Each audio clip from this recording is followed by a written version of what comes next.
ভিডিওতে যে কি ভয়েস দেবো এটা ভাবতে ভাবতে আমার 1-1.5 ঘন্টা সময় রোজ নষ্ট হয়ে যাচ্ছে। তো hello my dear boyfriends and girlfriends and my cute little sisters and brothers, I am Koyen and again welcome back to my another daily meaningless mini vlog. Video edit করা অবধি তো ঠিক আছে, কিন্তু এই যে ভিডিওটা শুরু করব কি বলে যে শুরু করব এটা ভাবতে ভাবতে আমি রোজ পাগল হয়ে যাচ্ছিলাম। যাই হোক, গেছিলাম বিকেলবেলা পড়তে, আর এত রোদ ছিল, মানে বিকেল 5টা বাজে, কিন্তু সেই টাইমে যে এত পরিমাণে রোদ ছিল যে কি আর বলবো, লিটারেলি আমাদের চোখ মুখ বন্ধ হয়ে আসছিল। আসলে আমার লাইফে রোজ এই একই ঘটনা ঘটে, মানে আমি পড়তে যাই, পড়াতে যাই, এই করি।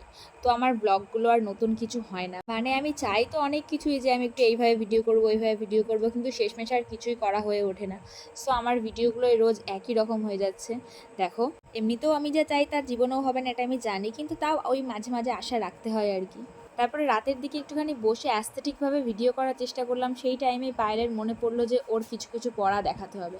না মানে সারাদিন ও যে কী করে ভগবান জানে। রাতেই মনে পড়ে যে ওর পড়া মুখস্থ হয়নি। না মানে রাত 10টার সময় কে দেখায় যে আমার এই পড়াটা মুখস্থ হয়নি, এটা দেখিয়ে দে। কী আর করা যাবে বলো, যেহেতু আমি যদি পড়া না দেখাই তাহলে মা আমাকে বাড়ির থেকে বার করে দেবে। তো চলো, আমি এখন বসে বসে ওকে একটুখানি পড়া দেখাই। চলো তাহলে ব্লগটা তবে এতটাই থাকুক, আজ আমি আসি, তোমাদের সঙ্গে দেখা হবে খুব শীঘ্রই নতুন কোনো ব্লগে।